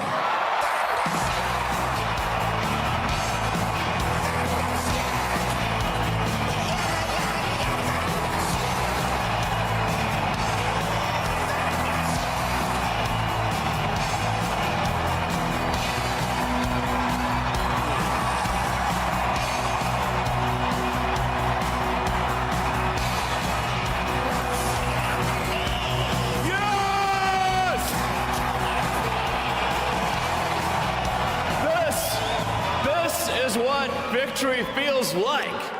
Yeah! And this was no ordinary victory. This was a fork in the road of human civilization. Okay. You know, there are elections that come and go. Some elections are, you know, important, some are not. But this one, this one really mattered. And I just want to say thank you for making it happen. Thank you.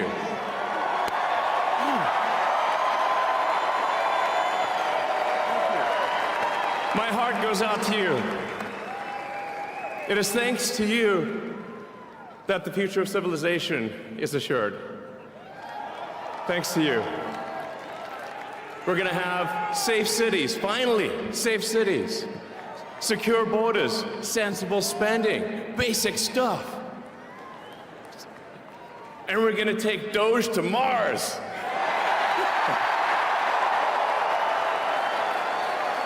I mean, can you imagine how awesome it will be to have American astronauts plant the flag on another planet for the first time?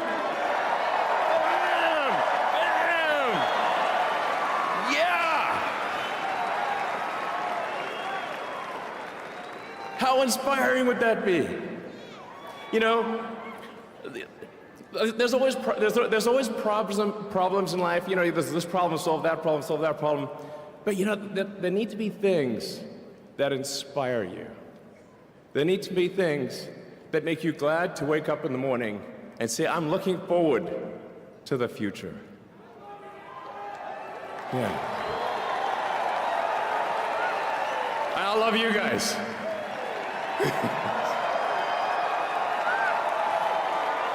So,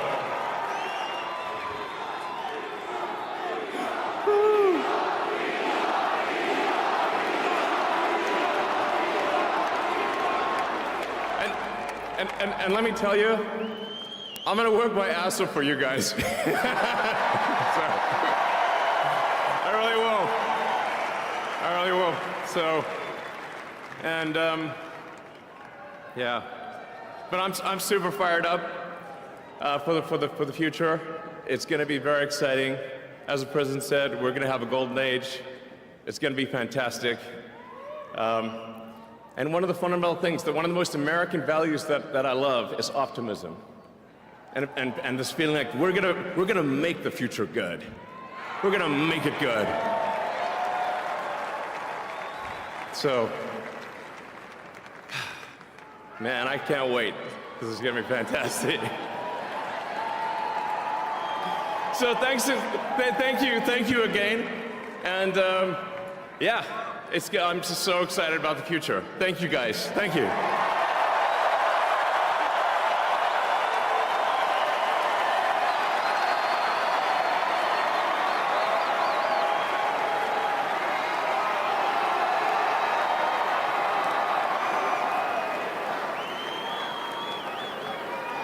Ladies and gentlemen, please welcome to the stage, Patel.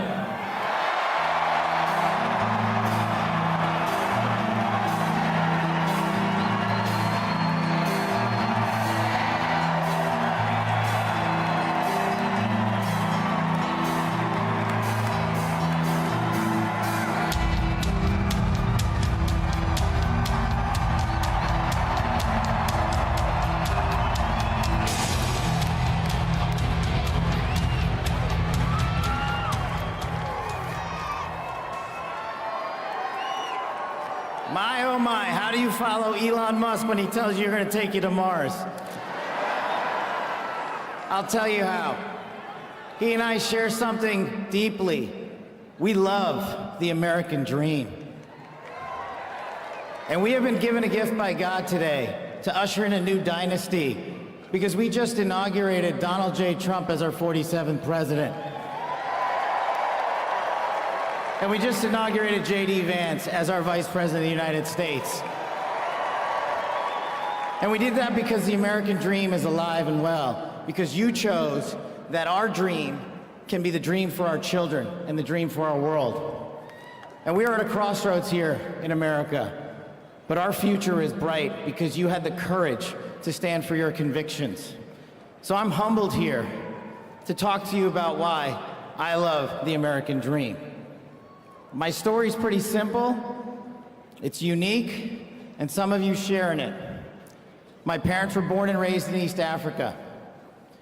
My father in the 1970s fled a genocidal dictatorship in Uganda, where he saw 300,000 of his countrymen murdered, where he saw what lawlessness would do if it was allowed to break through the system of constitutional justice. He fled, like so many others. He married my mother. They moved here. They waited in line. They stood in line because the American dream was worth standing in line for.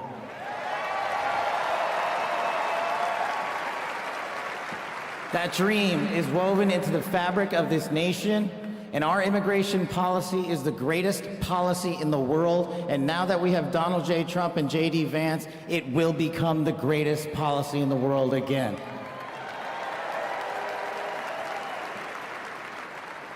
But dreams and hopes aren't enough, my friends. We gotta get to work. And we gotta accept the realities that too many of you know from your communities. President Trump launched in his first term priorities of national security, law enforcement, economy, and global diplomacy. But now we have to retread some of that. And I'd just like to go over a few of the things that our community has been living under these last few years. In the last calendar year alone, we had 100,000 drug overdoses. In the last calendar year alone, we had over 100,000 rapes. In the last calendar year alone, we had 17,000 homicides. That is unacceptable in 2025 in the United States of America. That is why we need constitutional law and order. When I read the statistic that for the age group of 18 to 45, the #1 cause of death is CCP fentanyl. We are not prioritized to go after the threats that face this country, and most of all, that face our future generations. But thank God, we will be starting right now.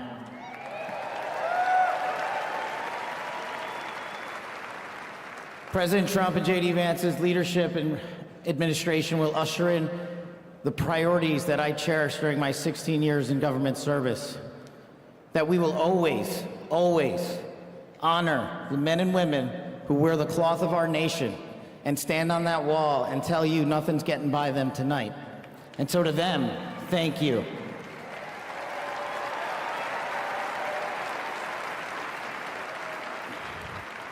To our teachers and our frontline workers and our first responders, y'all choose to show up every single day for our children, for our communities, and we will now show up for you. Thank you for keeping us safe.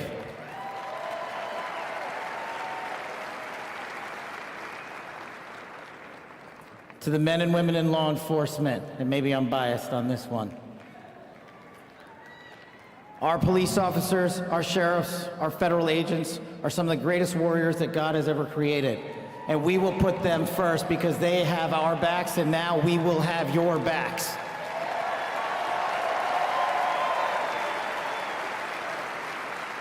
I am standing here because of the American dream. I am not standing here because of the color of my skin. I'm standing here because I earned my right on this stage, and you earned your right to be here with me.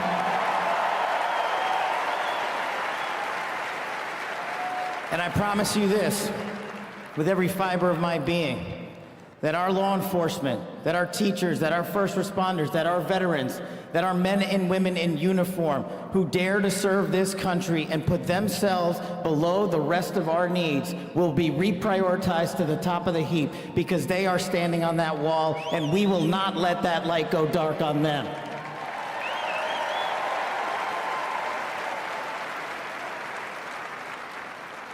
Whether I was a national security prosecutor, a public defender, President Trump's deputy director of national intelligence, his chief of staff at the Department of Defense, or so many other roles that I was humbled and privileged to serve when I swore an oath to that Constitution, which I hope to do so again one day soon.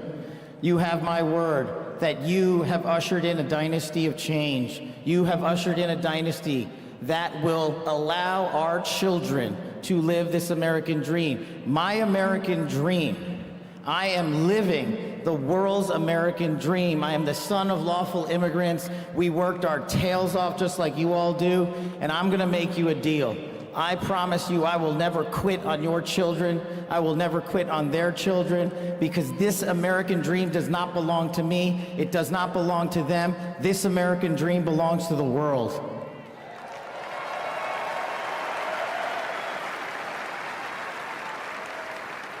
So in closing, I just want to tell you this. It's pretty cool to be speaking in Capital One Arena right before the boss.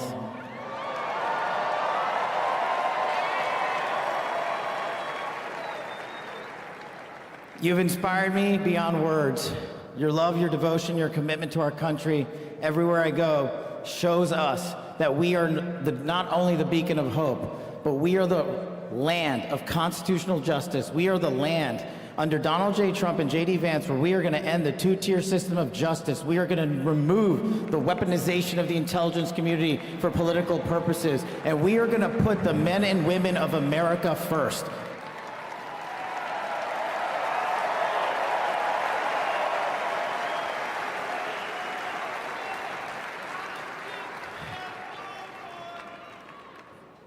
So listen, There's just one thing left to do. We all got work to do. We've got the greatest president and the greatest vice president in the history of the world. And so I just need you all to do a little bit more. Every time you see a law enforcement officer, every time you see a veteran, every time you see a teacher, shake their hand. Give them a little bit of your time, because they're giving us all of our time. And don't forget to enjoy the ride, ladies and gentlemen. God bless America. God bless these United States of America. God bless every one of you. I'm living the American dream. My name is Kash Patel, and I ain't going anywhere. Let's go to work.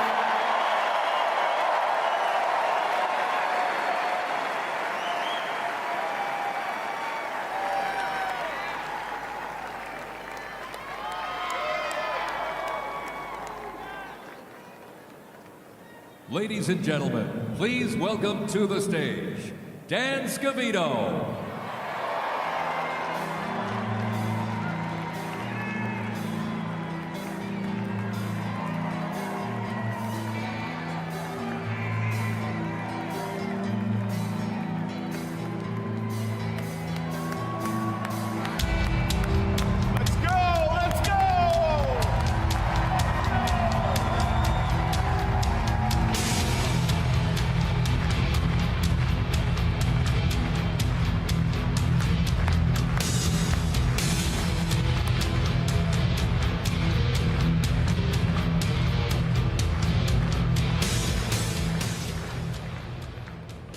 Hello, Patriots. How's everybody doing this evening? We're back!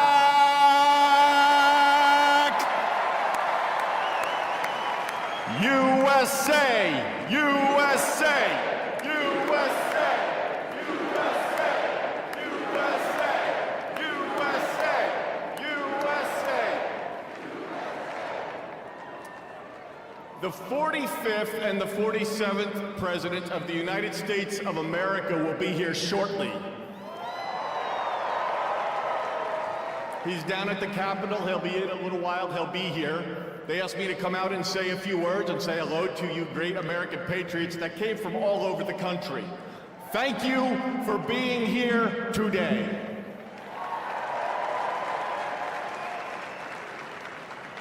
One thing I just noticed when we were leaving the Capitol after the swearing in that really hit me hard after the journey we have been on over the last 9 years, especially over the last 4 years.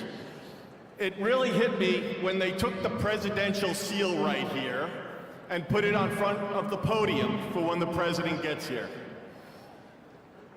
President Trump often says to us on Team Trump over the years, "You're so lucky that I took you on this journey."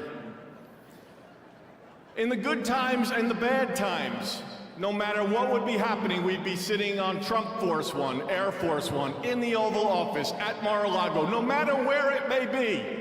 Good times, bad times. You are so lucky I took you on this journey. And you know what, Mr. President? You are damn right. You took all of us on this journey.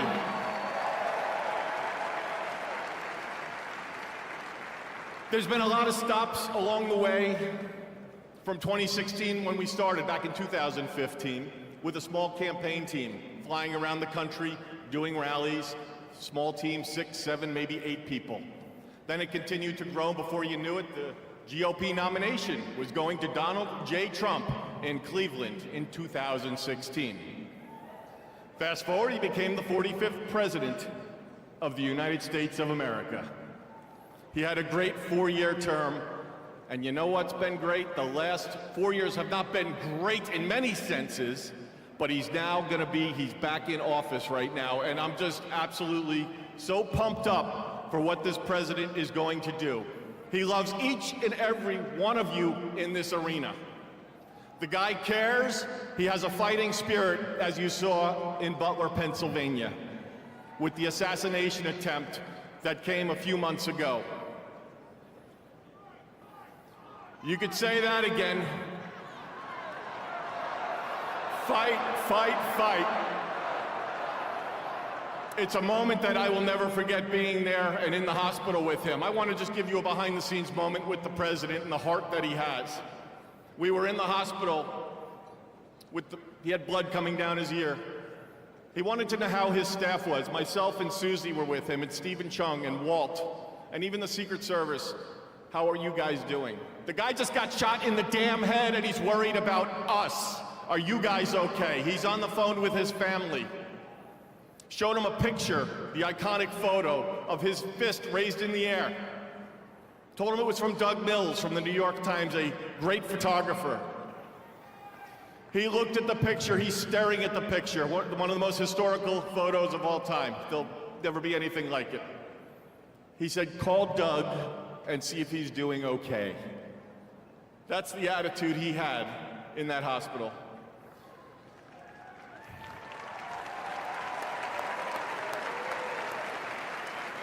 Our president has been resilient through a lot, and I don't need to get into all of it because you're all familiar with it, and I'm convinced much of it that went on over the last 4 years is why he won the election in an electoral landslide.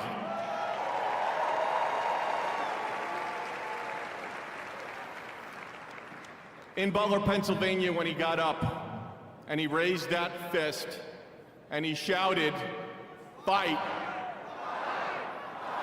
He will do that for every one of you, for the United States of America. He will always put America first, without question.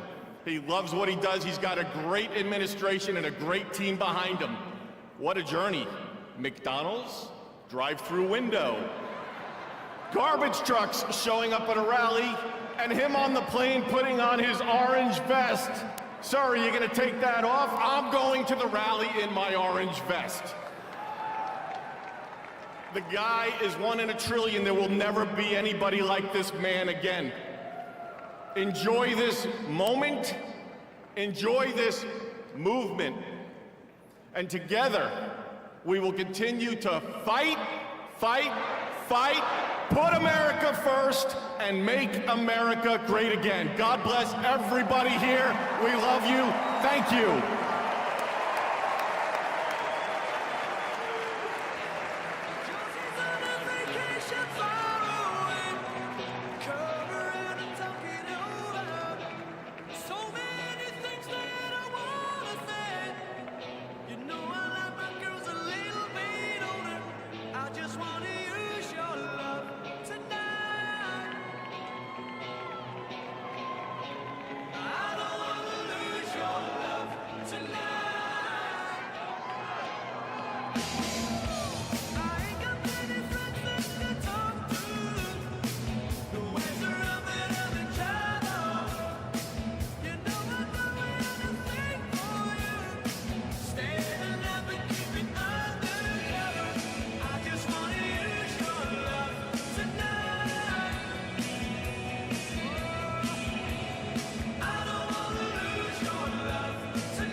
Someone said it drowns a memory.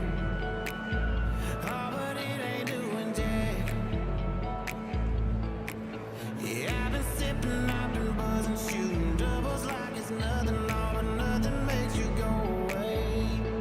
I need something you prove, something stronger than I'm used to.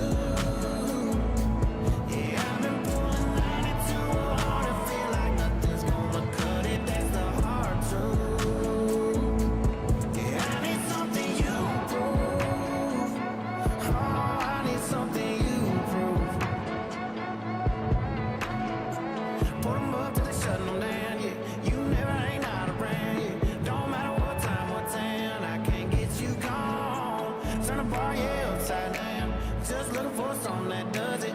I give 'em all my money, ain't nobody selling nothing. You prove something stronger than I'm used to.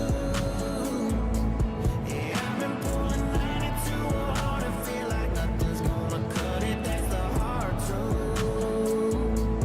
Yeah, I need something you prove. Oh, I need something you prove.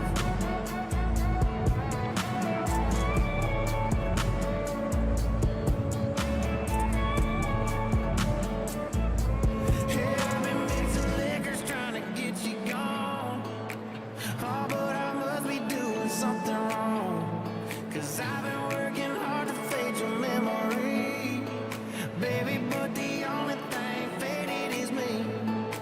I need something you prove, something stronger than I'm used to. Yeah, I've been pulling 92 hard and feel like nothing's gonna cut it. That's the hard truth. I need something you prove. Oh, I need something you prove.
pour me another drink.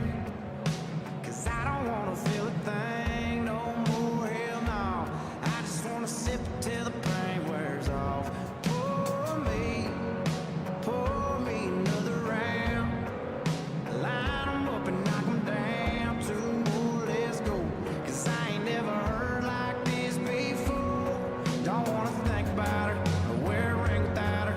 Don't wanna hit the karaoke bar, can't sing without her. So make them drinks strong, 'cause brother, she's gone.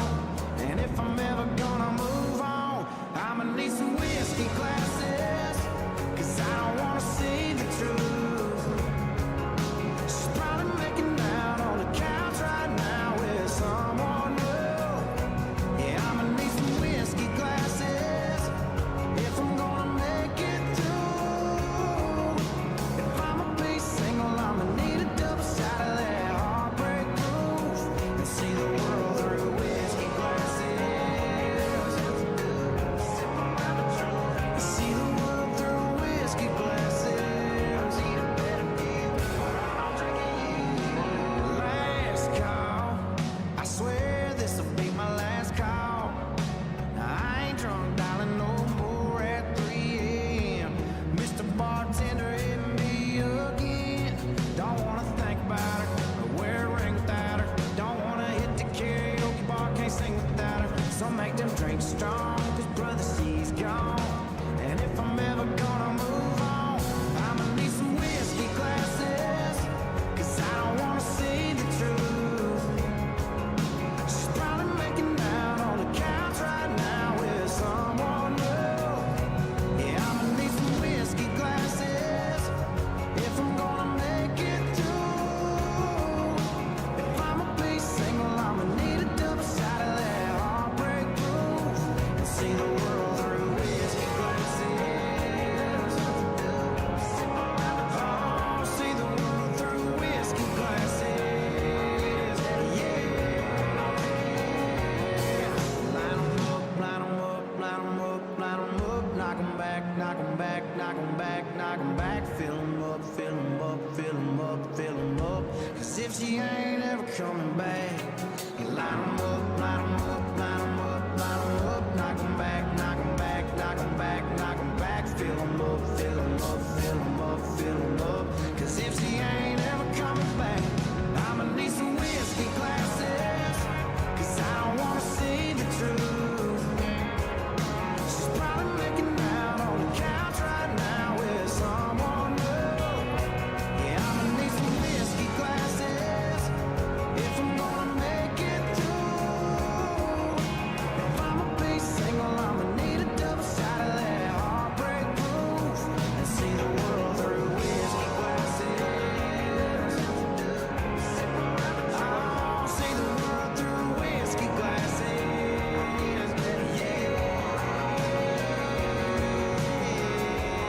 Yeah.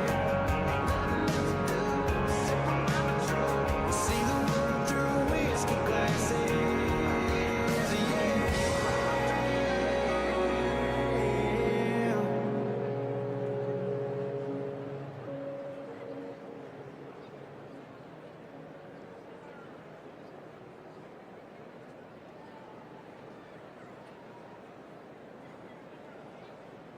Sunday morning, man, she woke up fighting mad, bitching and moaning on and on about the time I had. And by Tuesday, you could say that girl was good as gone. And then when Thursday came around, I was all alone. So I went for a drive to clear my mind.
a scratch-off ticket, bought 2 12-packs and a tank of gas with it. She swore they were a waste of time, oh, but she was wrong. And I was calling number 5 on the radio station, 104.83 night beach vacation. Deep sea senorita fishing down in Panama. And I ain't gotta see my its future mother-in-law anymore. Oh Lord, let it rain to pour.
got time tonight, girl.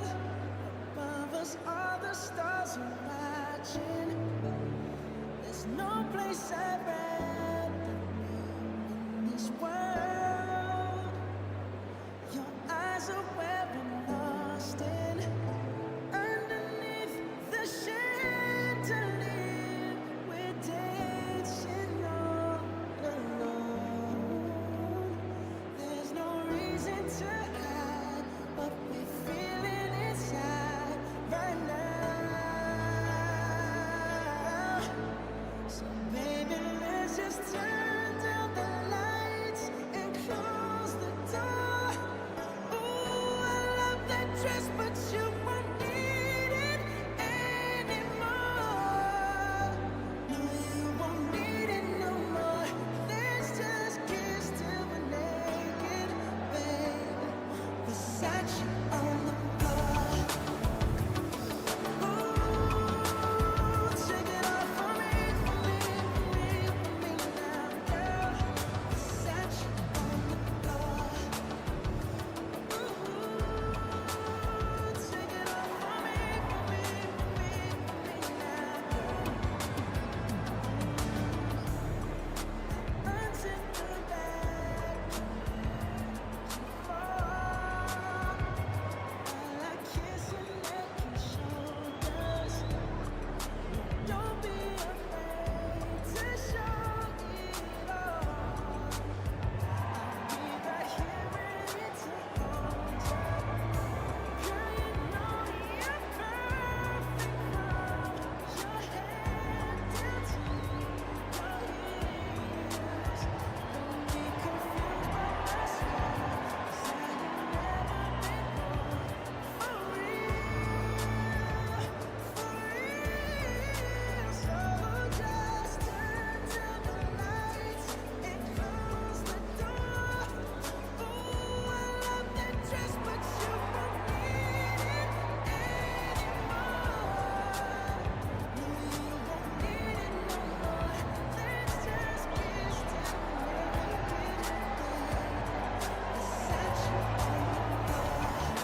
Check 1, 2, 3, 4, 5. Check, check, check.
Sit down on my